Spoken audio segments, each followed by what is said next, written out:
Yang saya hormati dan banggakan sekalipun menjadi pengurus Bapak Ibu Pendeta yang hadir di tempat ini dan semua kawan-kawan perwakilan pengurus kecamatan yang sudah berkenan hadir. Tuhan telah memberkati keluarga besar Golkar sehingga bisa mengatakan Bapak Ibu di tempat ini, sehingga untuk perdana kita bisa bertemu, di mana hari ini hari yang spesial karena mulai hari ini juga kami memulai dan kita memulai untuk suatu pekerjaan membawa Partai Golkar menuju kemenangan. Perlu kami sampaikan bahwa 19 Februari 2022 telah terjadi musdaluk di Medan yang dibuka langsung oleh Ketua DPD Partai Golkar Provinsi Sumatera Utara, Bapak Musa Jeksa pada saat itu, dan menetapkan saya sebagai Ketua DPD Partai Golkar Kabupaten Nias Barat.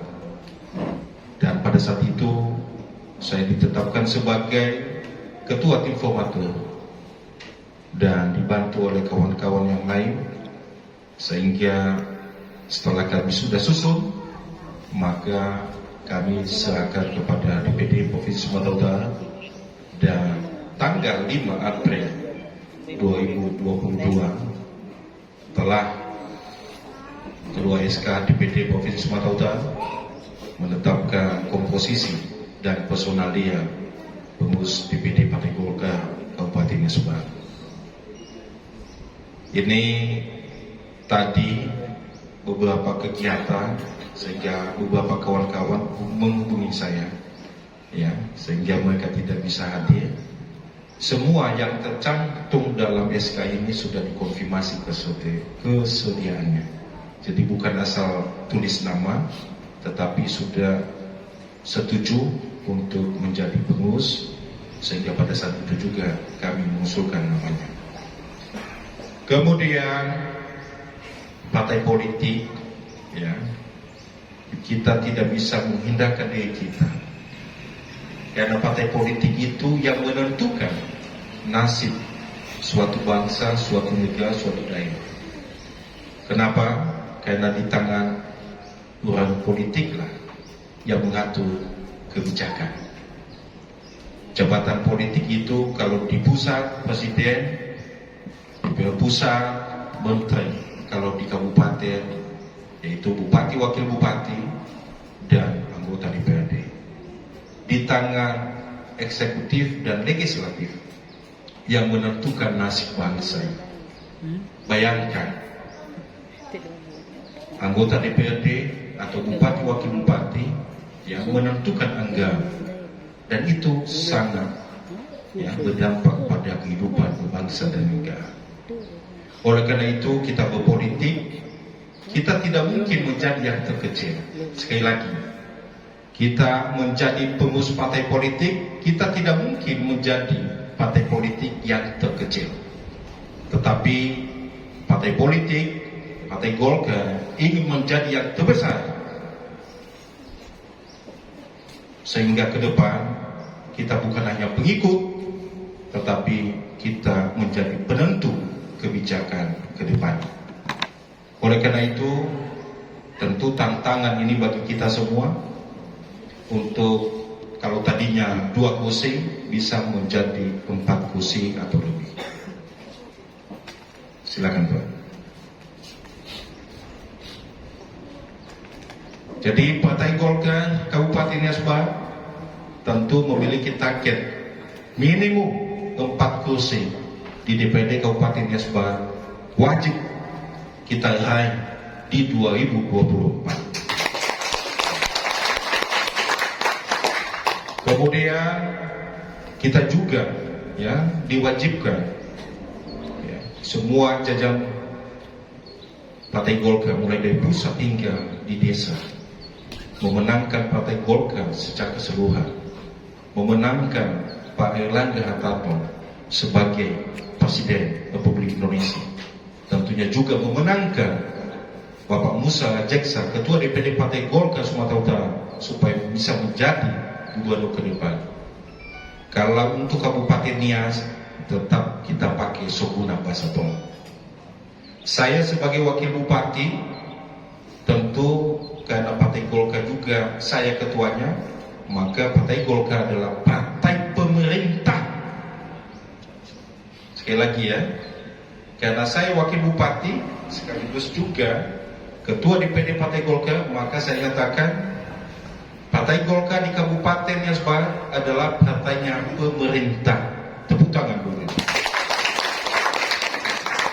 Tetapi bukan dalam arti Partai Golkar tidak memberikan masukan. Kita sebagai partai memberikan masukan.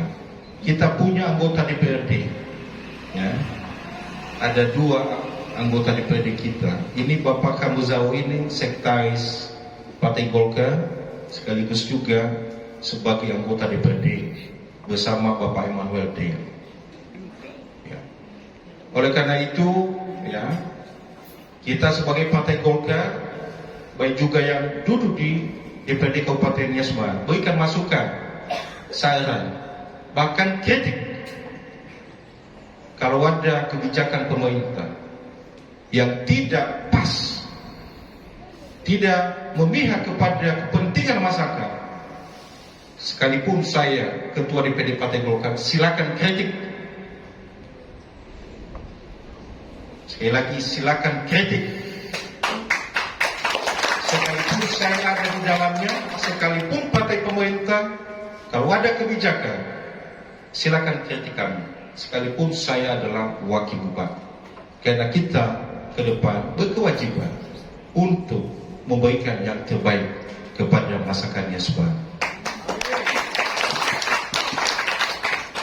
Berikutnya, bahwa saat ini, ya, kita sebetulnya bersama-sama dengan pengurus kecamatan. Tetapi setelah kita mendapatkan surat dari DPD Provinsi Sumatera Utara, yaitu memerintahkan DPD Partai Golkar Kabupaten Nias Barat untuk segera melaksanakan muscam, memilih pengurus kecamatan di seluruh Kabupaten Nias Barat. Oleh karena itu, kami sampaikan bahwa agenda kita ke depan, 1 bulan ke depan, kita melaksanakan muscam di seluruh kecamatan di Kabupaten Nias Barat ini, memilih pengurus kecamatan Partai Golkar. Sehingga hari ini nanti akan kita putuskan kepada siapa pengurus yang diberikan mandat untuk mengkoordinasikan kegiatan muscam tersebut. Berikutnya adalah bahwa kita juga, ya, sudah diminta oleh DPD Partai Golkar Sumatera Utara. DPD Partai Golkar Sumatera Utara menargetkan 2 juta kader Partai Golkar di seluruh Sumatera Utara. Sehingga kita juga dibebankan untuk, ya, mencari kader dan dibuatkan KTA-nya. Oleh karena itu, semua pengurus di semua lapisan, nanti kami mohon kerjasamanya. Kita mulai dulu deh dari keluarga kita, istri kita, anak kita, tetangga kita, sehingga kalaupun misalnya yang kita dapat 10-20, maka kita sudah, ya, memberikan kontribusi kita kepada DPD Sumatera Utara untuk mencapai 2 juta kader seluruh provinsi Sumatera Utara. Apakah kita siap? Siap. Berikutnya, bahwa, ya, Partai Golkar ke depan, ya, harus kita menjunjung tinggi kebersamaan. Ini kalau partai politik, ya, saling menjatuhkan antar pengurus, itu tidak pernah bisa sampai ke tujuan. Oleh karena itu, saya selaku, ya, ketua yang kebetulan punya pendidikan yang cukup, ya, saya akan membawa organisasi ini dengan keterbukaan. Isu-isu yang dimunculkan di telinga saya tidak mudah untuk mendengarkan. Saya akan seleksi apakah itu informasi itu benar atau salah. Jadi kalaupun misalnya ke depan mungkin ada di antara masyarakat memecah belah saya dengan Pak sektaris atau bendahara atau pengurus yang lain, saya mengatakan itu mereka pasti gagal. Karena saya adalah orang yang memegang teguh kebersamaan. Saya memegang teguh prinsip bahwa kita harus bersama-sama tanpa kita meninggalkan teman sesama manakala kita sudah sukses ke depan. Bapak Ibu yang saya hormati, tentu sekali lagi untuk bisa kita besar, kita harus bekerja keras. Tadi saya sudah mengatakan, kalau Golkar ini menang pada pemilu di bulan Februari 2024, maka perwakilan kita di lembaga DPR dan DPRD tentu bukan hanya pengikut, tetapi penentu kebijakan.